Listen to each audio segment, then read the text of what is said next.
That's 1:30. Okay. Deborah, Yes. That's the same prayer you say every week, right? Every week. So can you, for those of us not fluent, can you just give us the gist in English?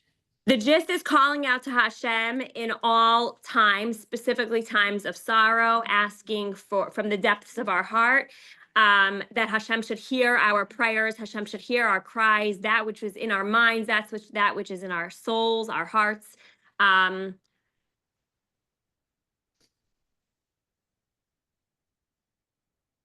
Yeah, and just a reminder that Hashem always watches over us, like from morning until night.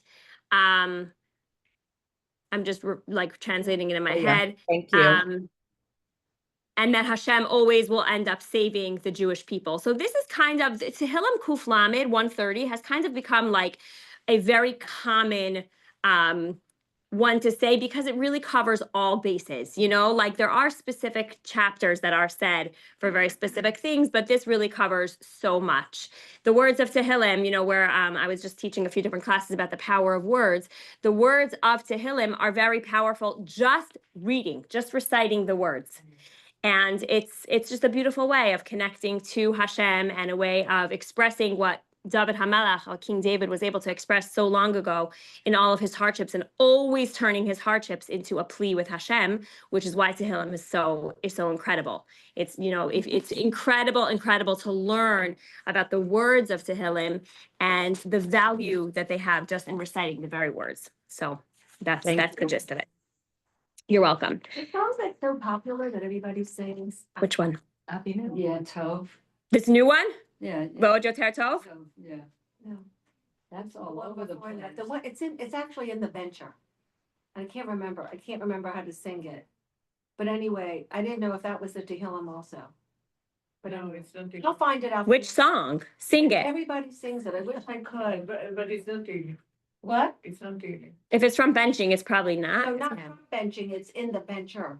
Oh, it's in the NCSY bencher? Mhm. Well, a lot of those songs are from Tehillim. I don't know. I'll find out. When I see Okay. it. Is there a Bencher here?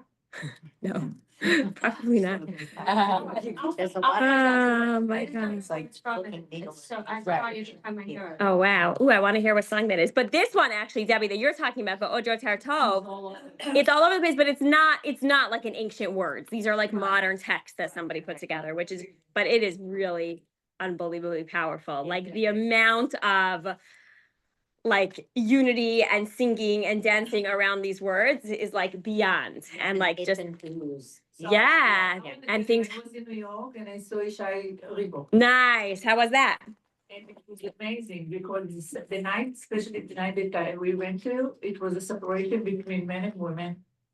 And all the girls came, young girls, all of them, you know, religious.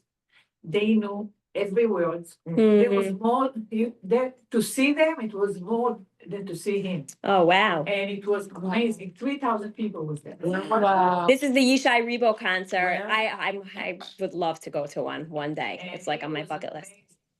He is amazing. Yishai Ribo. It was here, right? Oh, it was in New York. Yeah, his music is incredible. Yeah, lahavdil. I mean, but like as big. But not even, forget about the star. He has a certain authenticity to him. His lifestyle is very like authentic with the music that he puts out, and his mission is so beautiful. And he, sometimes when people become so famous and the fame can reach their heads, and he's so humble, and he just keeps his eye on the goal, which is to connect people to Jewish music. And it's very, very, what we say in Yiddish is very heartsick. It's very, very real. His song is that one, my favorite song, the Ashrei Ha'am Shekach Lo, like my whole heart and soul. Okay, guys, we're in the middle of a most incredible chapter, and a very, very like intense chapter, and also a very complicated chapter. If you did not hear the recording from last week, I'll just remind you, we're in the middle of a chapter on She'ifa, which is the power of ambition. We did it last week on Zoom, and I'm going to continue today reading you some of the things line by line. I think the reason that it's so complicated and deep is because, first of all, sometimes in our head, like it kind of makes sense, but then like actually how that's supposed to play out is like a whole nother level. But also in the nuance of what he's saying, there is so much depth. Like every line I had to read like 15 times. I'm like, there is, I hope that I'm understanding this correctly. I got help with some of the lines to understand because there is so much depth in what he is saying. We're still in Strive for Truth. This Strive for Truth. So volumes? Is that? there are 3 volumes. And that's the first one? This is, yeah, we're in the first volume, and I'm picking and choosing kind of, yeah. So this one is, we're still in the middle of this chapter on the power of giving, on Kuntras HaChesed, which is the power of kindness. And we're still in the section of forgiving and taking, the Koach HaNetila V'Netina, the idea of giving and taking, which we really reframed as the power of giving and receiving. If you know, it's different. And what we're up to right now is understanding what is ambition. And what we said last week, what we kind of determined is that it seems like when you say ambition, everybody seems to think that ambition sounds like such a great word. It sounds like it's so positive. It sounds so driven. It sounds so wonderful. It sounds so upbeat. And on one hand, it is. What we're going to get to today, which is the way we left off last week, is understanding really, well, is there ever such a thing as good ambition? But in understanding that ambition that comes from a place of being a taker means that we are constantly only trying to fill an insatiable hunger. That it is like the ambition, which is never, like we said, the way that he describes it is that people are not able to kind of just like sit back and enjoy that phase and stage because they're always trying to accomplish more and more and more. And what he really defines is that he says, he doesn't use this word, but I'm going to use this word. It's a dupe. It's really, there's something that's false, that it's an illusion, that we think if we do X, Y, and Z, then X, Y, and Z will come. And the truth is, it's not true. Today, we're going to learn exactly what this ambition is really stemming from, what it's actually coming from. But it's very, very important to recognize that, you know, a person who's hungry in a healthy sense will be hungry and he'll go to the kitchen, he'll eat something and he'll be satiated and he won't eat again until he's satiated. But how many of us, there's like, you know, there's a craving or whatever it is, whether it's a pickle or a piece of chocolate or whatever it is, and we kind of go and we're like eating when we're not really hungry. So ambition is really the same thing. There's like, you can be satiated, and when you finally think you reach that place, your stomach is full. It lasts for very little until it's like, oh, but I think I'm craving something. What is it? Is that a pickle? Is it a chocolate? Like, what is it that I'm craving? What is it? And so that desire just continues to like drive and drive and drive.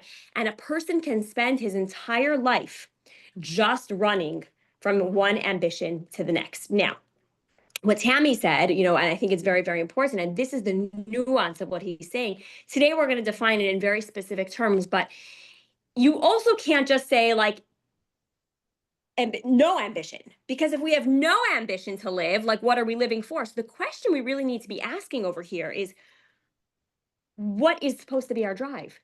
If everything that, because this chapter is stemming from this place of being a giver and a taker. So if we're understanding that the whole goal of life is to become a giver, and that everything negative in life comes from being a taker, then what essentially we're framing over here is that the ambition that we're trying to strive towards also needs to be from a place of becoming a giver. Okay? Remember, you can have two identical people going about the exact same lives, the exact same thing. If somebody was watching them from up on top, if they were being watched by a drone, you would not know that they are living in two completely separate realms. Yet one of them is completely driven by the act of being a giver, and the other one is completely driven by the act of being a taker. And even though to another human to human eye, it looks the same, we know that in the realm of spirituality, they are hitting two completely different levels. They're living in two different realms. Mind-boggling, yes. I think about Arnold Schwarzenegger once said that you really need to make sure that your children are always a little bit hungry. So we want to it's the balance between really trying to do so much for your family or whatever. I remember you talking, just listen to your talk from yesterday about, or last week, about how this person wants to do for generation upon generation. And it's like the balance is so hard to figure out. How much do you need to do to make sure that they're okay? And how much do you need to leave for them to be able to do it? Exactly, which is why I think that this chapter is particularly challenging because there's not an exact recipe. And what feels right to one person might be very wrong to another person. So it's like I can teach it and I can think I understand it, but the nuances are extremely, extremely deep. And I can't really say like I've worked out every single scenario in the proper way. That being said, we'll try our best. Like we'll try our best to understand and at least understand the messages that he's trying to get to from this. So if there is such a thing as this dupe, if there's such a thing as this like fake idea of ambition, we have to also recognize, and this a little bit falls into the category of happiness. We talk about this often when we're thinking about happiness, which is that happiness is not a target, right? It's not like I am trying to get there because if I pinpoint that, that's where I'm striving to get. Because if we look at that feeling as the target, we spend our entire lives on a rat wheel. That's the entire life. And every single time we finally think we hit that target, and this is the same thing as ambition, we finally are like, oh, I got that extra degree. I feel so good. It feels good until it's no good anymore, until the next drive just comes up, until it's just the next thing and the next thing and the next thing and the next thing. I was just reading in a non-Jewish book, and he quotes the original author. And my husband actually gives over this story in his book in a much shorter version, but that whole idea of the fisherman who this very wealthy guy is on vacation in Mexico. This is the way I just read the story, but he's on vacation in Mexico and he sees a fisherman and it's like midday and the guy's out there and he's happy and he's catching his fish and the guy, this multimillionaire, is watching this guy fish and he's like, this guy has like serious talent. Like he is a serious hardcore fisherman, you know? And he's watching him and he says, you know, like if you come back to America, like we can really figure out how to like really utilize this skill and like build you up. And first he asked him like, what do you do every day? And he's like, well, I wake up late, I have my coffee, I spend time with my children, I come out here, I catch some fish. Yeah, what do you do after that? He gives him his whole day very relaxed. This guy's trying to convince him, you all know this story, right? He's trying to convince him like we can really build you up. And he's like, okay, he's like starting to listen. And that will lead me to what? And that will lead me to what? He's like, well, after you do that for about 25 years, you can just vacation to any spot in the world. And you can wake up late and you can spend time with your children and you can, and he's like, so I have to lose 25 years of my life to get to where I am right now? Like, is that essentially what you're telling me? And the guy is like, oh, like I never thought of it like that. You know, like you are so content with where you are, just being content. That in essence, like if Rav Dessler could have given me that story, I thought I would think it would work so well for this, because it's really that idea of just recognizing my lot is really okay. I'm very happy. I don't need and I'm satisfied. I'm satiated. So, anyways, again, the nuance is going to be very, very great. The piece that always is going to constantly come in is going to be the ego. The sense of the ego is going to constantly pop back in, also known as the Yetzer Hara, okay? This evil inclination that's going to be this nice little loud voice. My usher just asked me the other day, he's like looking around, he's like, where is my Yetzer Hara? He's like trying to look for his Yetzer Hara. I said, Usher, let me explain this to you now. You just turned 5. Your Yetzer Hara is in your brain. It's that little voice you hear in your ear. It's inside of your brain. It's like a little chip. He's like literally scratching his head. He's 5 years old. He has no idea, but he's looking for like some kind of monster, you know? So that voice inside of the head, the ego, is what's telling the ambition, there's something lacking of self. There's something here that's lacking. I need to find something external and make it a part of me. And that external drive to just acquire, pull it in, turn it into a part of myself so that I could hold my shoulders a little higher. And now I've accomplished X, Y, and Z. If it's driven by the ego, which is a lot of times the source of the ambition, it is only coming from the perspective of being a taker. Anything that is ego driven is always going to be coming from the place of being a taker, which is not the way we want to be acquiring ambition. We're going to learn today there is going to be a very strong place and a need and a space for ambition. Because if you look at somebody who is a doctor, Yeah. or somebody who's researching the cure for cancer, a little bit of ego, if he's also driven by getting more, you know, or sometimes the ambition has to be, and the ego has to be there to, to really get far. So what Rav Dessler would say on that, Thing- I agree with you. I Yeah. agree with you that it is the reality of how it is. Yeah. What Rav Dessler would say is that it's coming off of a not pure, holy, elevated source, But we're even human. though they're doing good. And even though we're human. And even though we're human, even though we're And human. Sometimes if, it just, to me, if someone's, look, people give money to synagogues because they want to see their names up. Correct. And I we, don't care Right, if well they're put. giving $1 million, maybe there's a little bit of that coming in there, but it's. so I think this is when I say that this is a nuanced chapter, this is Yeah. exactly what I mean. Exactly. Because yes, at the end of the day, if they're giving the $1 million to build the good thing, just because they want their name on that thing, what the heck do we care? Like the world will benefit from it and we will all be recipients of this beautiful building.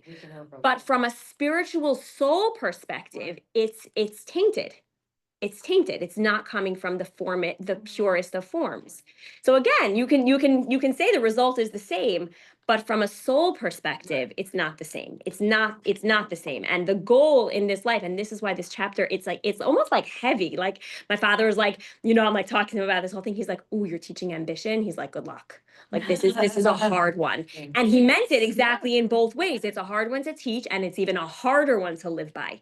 It's really, really hard. So that's exactly the nuance. Yeah. I know, I'm pretty sure I got this from you, but then there's the people who didn't want the building named after them and they're talked into having their name on there because that would inspire other Yes. people to get. Yes. Right. Wow. Yes. And it's so not much it's nuance, not so to much say nuance. Yeah. exactly. Wow. And we're never gonna know. Right.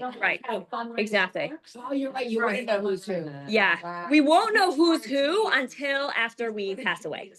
Until our souls leave this world, we won't know. This is what's also so like, it's like a little like free, like it makes me shake a little in my pants. Like we won't know who's who until we're at the ultimate truth. And then suddenly it's gonna be very clear. And that's really what's so scary. It's like, unfortunately, there will be a lot of shame. I mean, I'm embarrassed just thinking, right? Because like, it's really like to live that life to that high standard is very, very high. Right. So that's why like the whole point of these discussions is to get us to think and to make us recognize that it is nuance and it's part of a process. Like it doesn't happen overnight. There's like little by little by little. So hopefully that's gonna be, hopefully one thing that we can at least understand. The first step is always awareness. Right. If you don't have the awareness, there's nothing to talk about. Well, that's what I was gonna say. Like, so many people live their, like this amazing doctor who's giving and doing, even though his ego. So like, so many people live their lives just it's not on their radar. Yeah, It's but information. somebody who's really like even an amazing doctor, if he is really, really in it to find the cure and to help people, and his motivation is not like so that his name is da da da da da. Like he's Given. and even within a doctor, I mean, gosh, wouldn't you want a doctor who is much more driven on helping the patient than like what he's going to end up performing and where his name is going to be written in the, on the list of the doctors who, secured whatever incredible thing. I mean, I think we would all want the ones that were a little bit more selfless, right? Yeah, With the skills though. I want with the best. skills, with the skills. I mean, like the doctor who's a Either way. jerk and like has a Can be terrible really bedside skilled. manner. Right, like a but very surgeon. skilled, Right. And you want him in the operating room, but you Right. don't really want him to come to see you Right. before and after. Right, Right. true, Yeah. true. You have to wonder if So somebody with such bad bedside manners. Because they spend a lot of time Well, practicing. conflicted, like you were saying, ambition can go either way. Yeah. Because I'm thinking you're ambitious to give over Torah and help all of us. Mm-hmm. We're all ambitious that we come here because we want a better life to raise our Mhm. families. But then you can have a politician who's ambitious because he wants to make laws his own way. Exactly. This is why it's so nuanced. So what's a synonym for ambitious? It So- could be good. it could be So, bad. well, do you know what the word ambi means? Ambi means both. Right. Ambi means both. That is exactly what is so fascinating about that word. So ambi means both. So the word ambition itself actually holds in it that duality. It holds that. Yeah, look at all the different words. Somebody, one of my friends was like, Ambien? I'm like, not sure where that fits in. Yeah, exactly. But if you think about it, like a lot of the words, we spoke about the prefix HAP, right? So here's another one, AMBI, like that ambi, it means that duality. It means that both.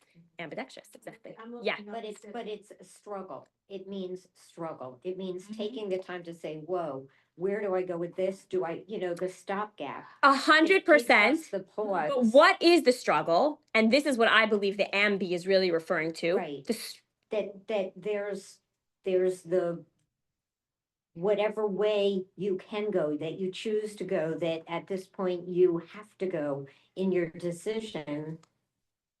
Okay, so I'm going to tell you what I believe that duality actually is talking about, that bothness. Yeah. I think you're saying the same thing. Yeah. I looked up synonyms. Yeah. What does it say? Cinnamon. It says aspiring, determined, forceful, pushy, Yeah. enterprising, pioneering, and progressive. Yeah. Interesting. Okay. Determined. What's the Hebrew word? She'ifa. She'ifa is the Hebrew Is it word. the same in Hebrew? It's just that what? Ambitia. Right. So ambitia is the English though. That's not like the real word, and the word he uses in his book is she'ifa, So which does is that have the same no, duality? well, yes and no, meaning ambition definitely has more of that. She'ifa is a much more. Now I'm going to tell you the difference what the ambi is. It's really a body versus soul duality. That's really what it is. When you think about ambition, and this is what we're really going to get to today, you're really thinking of where is the voice of my body and where is the voice of my soul? How do I know what is really, really pulling me? The voice of the body is always going to be the louder voice. It's always going to be the one that's more nagging. It's going to be more flashing. It's going to look much better and it's going to feel a lot more comfortable. Yeah. But Shifa is another thing. It's when you breathing. I'm not sure if you feel. At what? It's when you're breathing. Oh, yeah. Shifa. Oh, that's interesting. Okay. Like a breath. Yeah, like a breath. That's interesting. Shifa also. That's interesting. I have to think about that.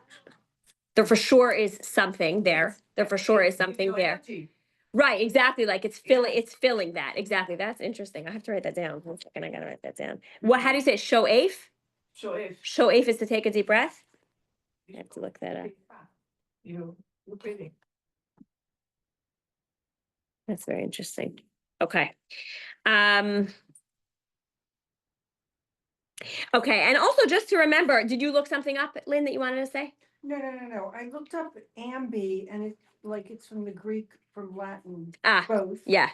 But in the term ambition, it really doesn't apply as much as it does if you stick it on another word like ambidextrous or. Well, I'm telling you that it does apply. Well, you're right. That's what I'm trying to say. I think it does. I think that idea, I think that the real root of it is that, yeah, it is the bothness, it's the duality. Yeah, and it's the bothness of what I'm going to introduce now, according to Rav Dessler, is really that idea of the body or the soul.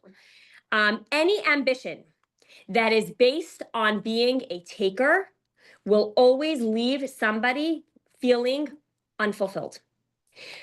It might not happen right away, but after a certain amount of time that thing kind of settles, that's going to be where the urge is just going to pop up again, like now I'm on to the next.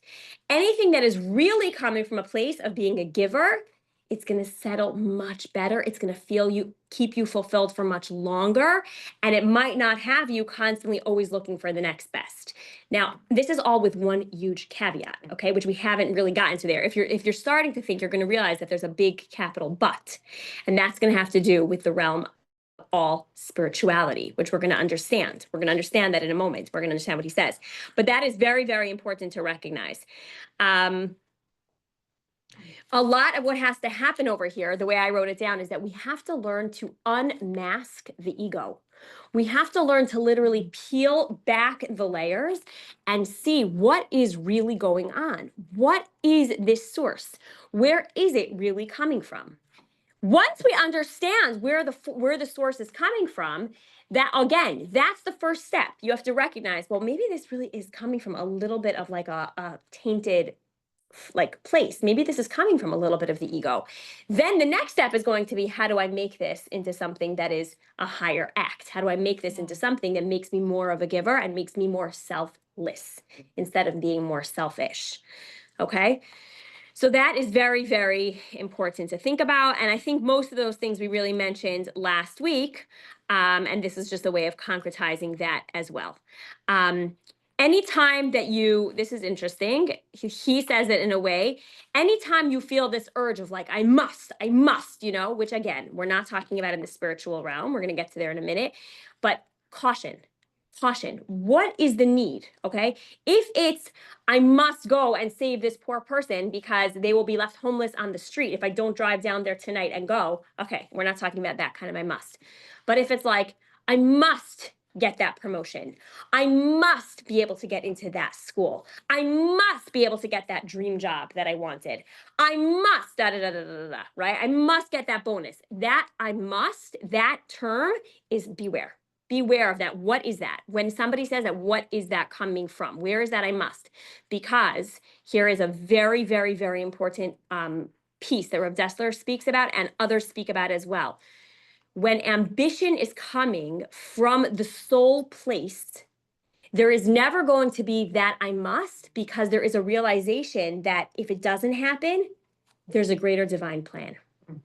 So the words I must, not only is it the ego speaking, which you know what we say ego stands for? Easing God out, right? Easing God out, pulling God out of the picture, because that's me saying I must. And if I don't, and if it doesn't, and if he doesn't, if she doesn't, if it doesn't come out the way that it must, my world is going to come crashing down. We don't know. We don't know. So this is where, again, that we have to pay attention to that voice, I must, because who knows? Only God knows what must, right? So that's where the ego and the voice of the self and the soul has to be very, very, very attuned to notice that. So beware of those words, which we often say, must. Okay, I'm going to pause here for any questions, comments, thoughts, also from Zoom. A lot of it comes from maturity too. Okay. I mean, when you're Definitely. younger, things seem like they have to happen and they have to be. And as you get older, you realize, you know, you'll deal with the consequences Okay. and so you still might say I must, but you realize that it doesn't. Right. So maturity is growth, Maturity right? is- Maturity is growth. How we go Right, through right. life. We grow through life and we understand like the things that Right.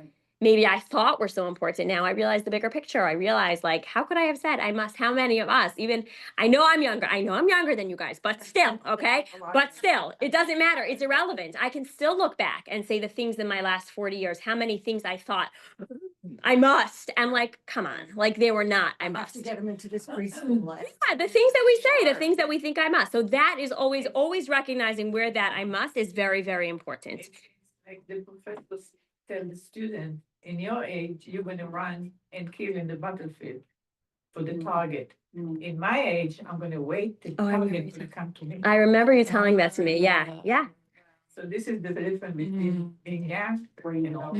yeah, exactly. That's different in the urge. Okay.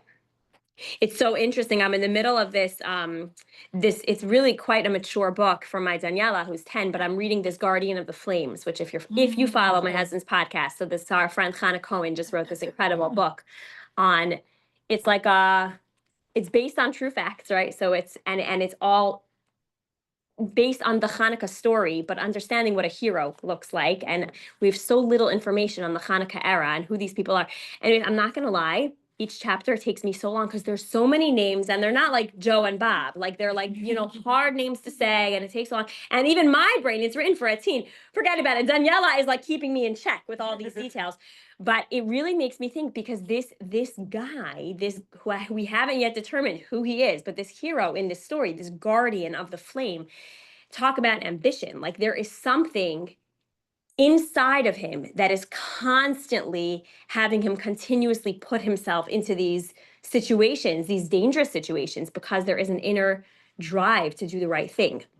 I have a feeling I know who he's going to be and what his story is going to be. But as of right now, he doesn't even seem to be a Jew. Like, we don't even think he's Jewish, and yet he's on the Maccabee side. So there's something inside which I think is going to determine exactly this next step of what Rav Dessler is going to talk about. What is that urge? What is going on? Okay, so those are all. I just wrote down a few other pieces. I just want to make sure I said all of these.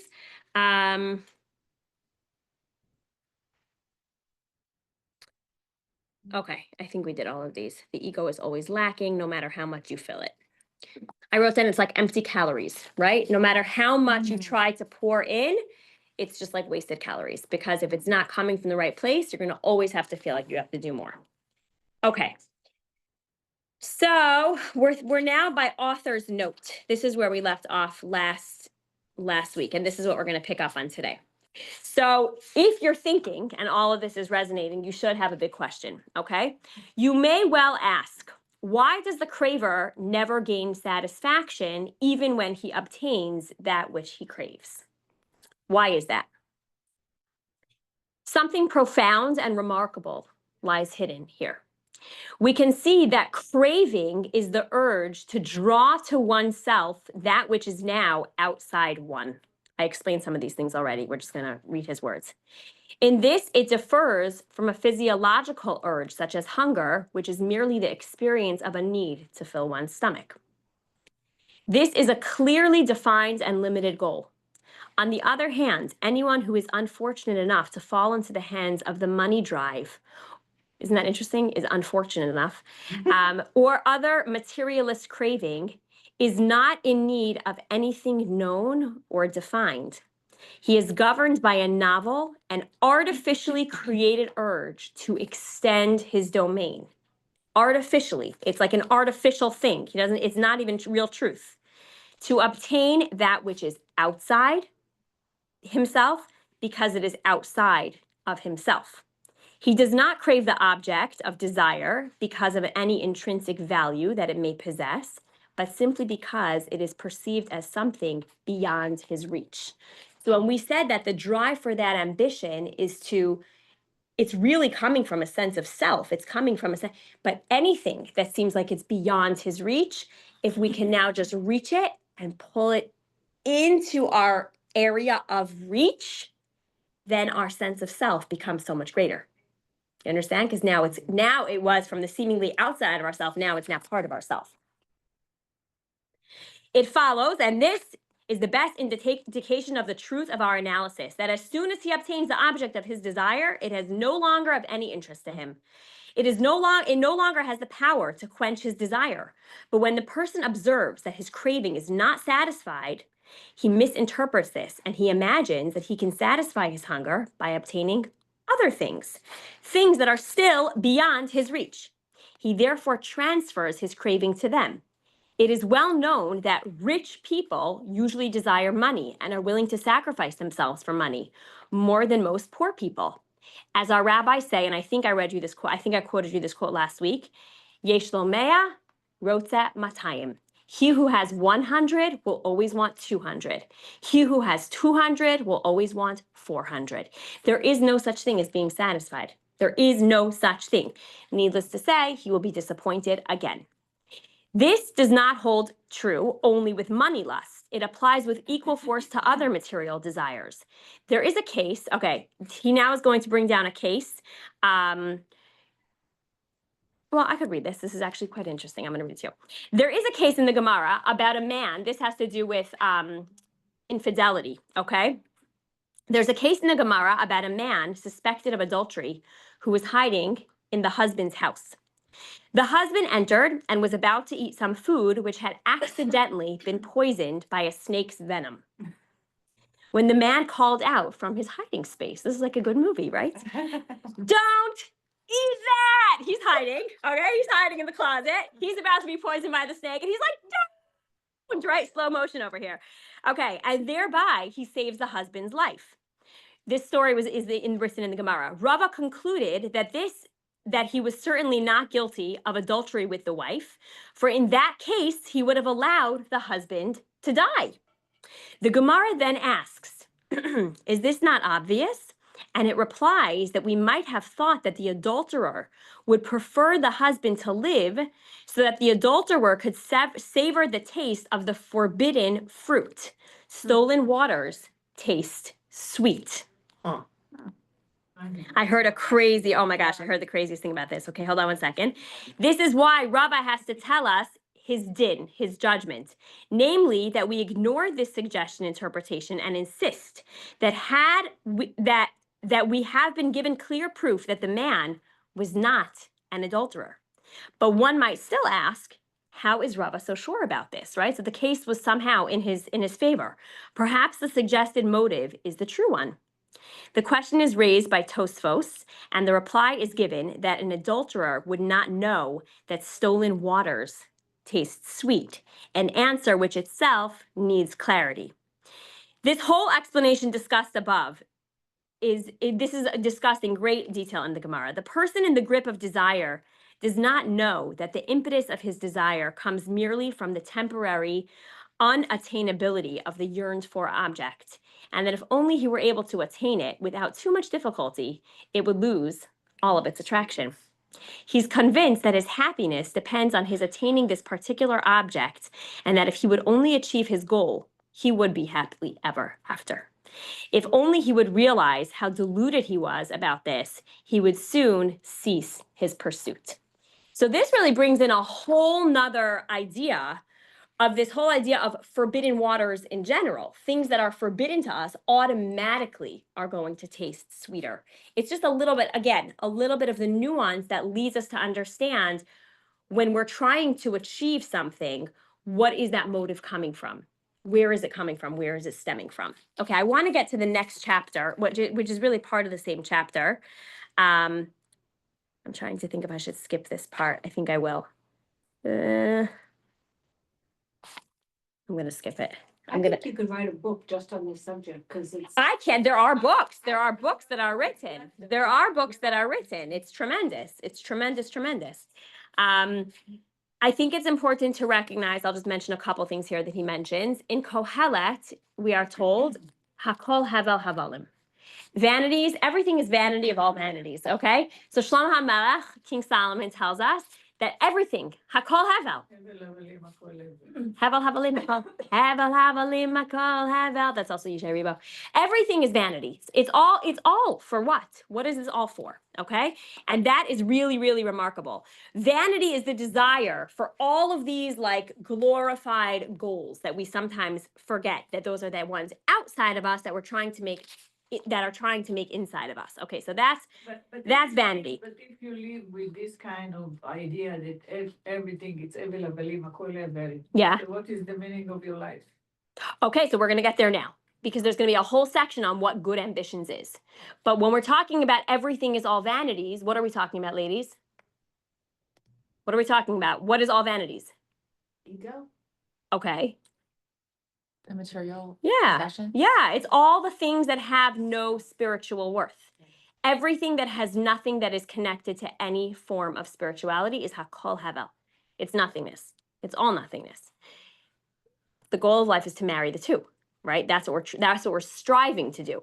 This is a very important thing that I want to just mention before we get to the good ambitions. He says another thing we must realize is that the concept of possessing or owning property can often be misleading.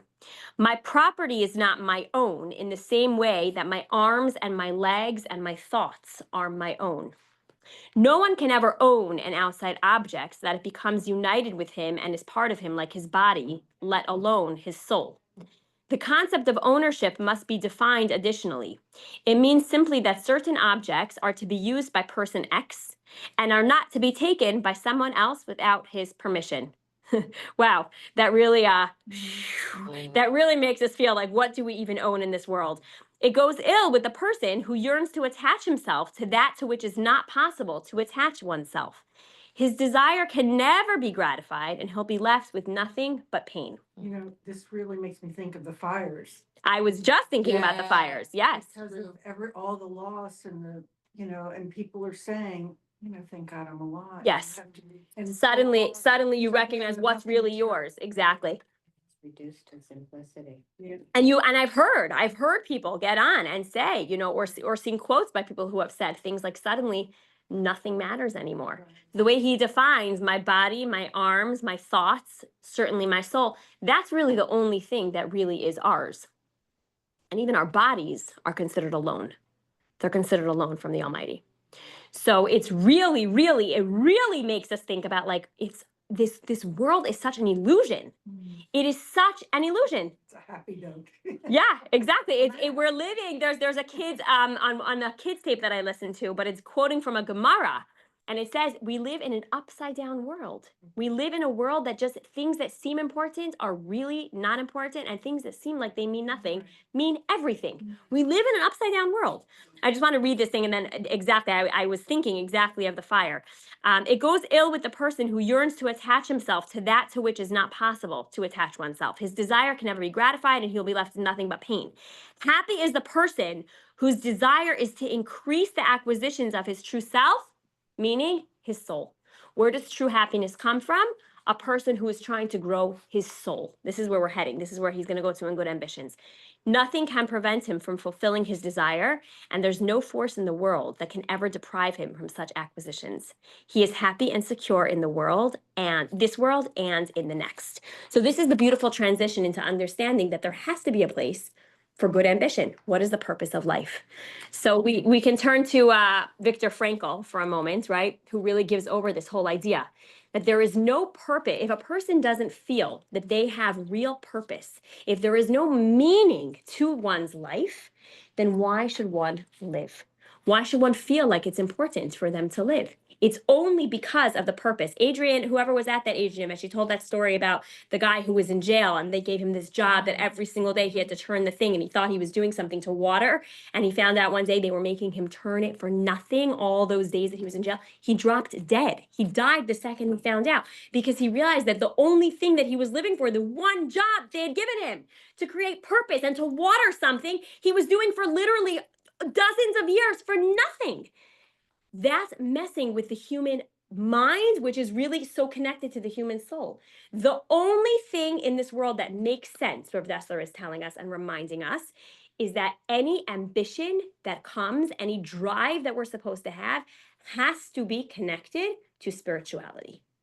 And this is where it gets even more nuanced.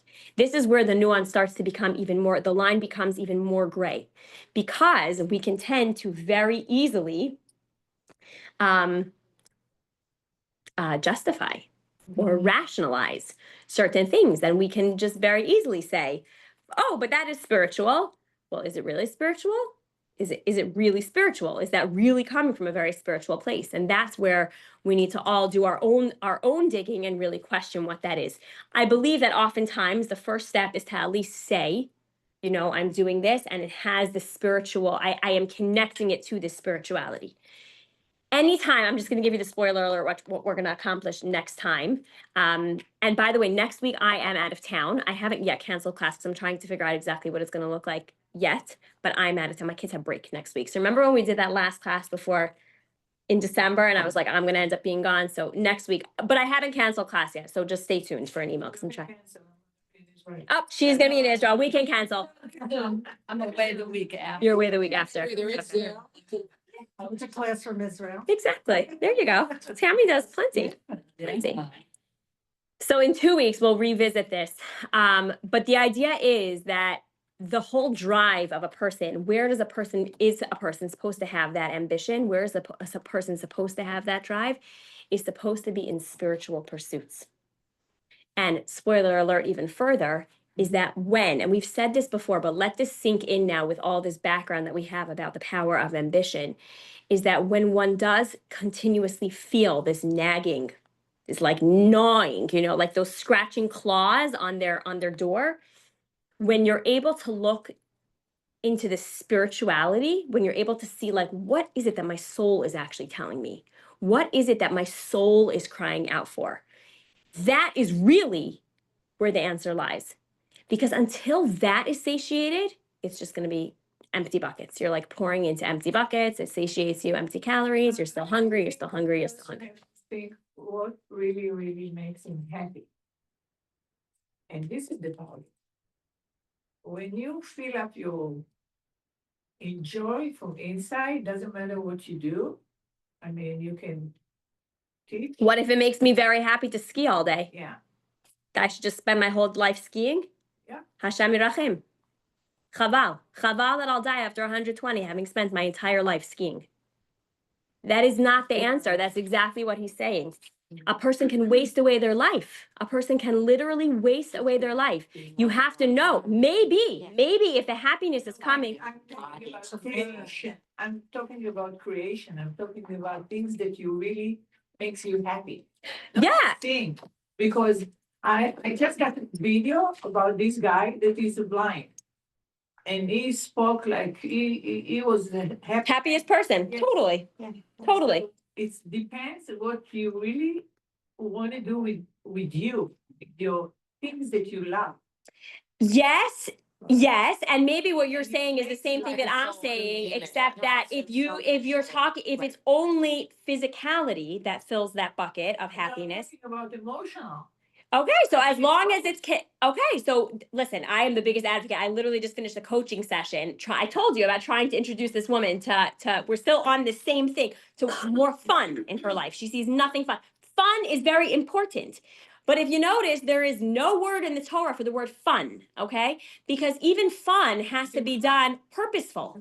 What? Simcha, it's not fun. That is not fun. What does simcha mean? Joy. Simcha is joy.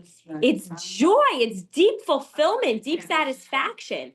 So if going skiing every once in a while fills my life up and I feel that I could be a better wife and a better mother and a better teacher and a better connector with God, and I can see God's mountains and I can experience snow and I can live a more fulfilled life, bivakasha, that is certainly what I'm supposed to be doing, right?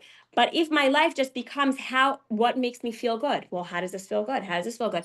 Then we're never going to fill that bucket. That's exactly what I'm saying. That's why you have to go to ski.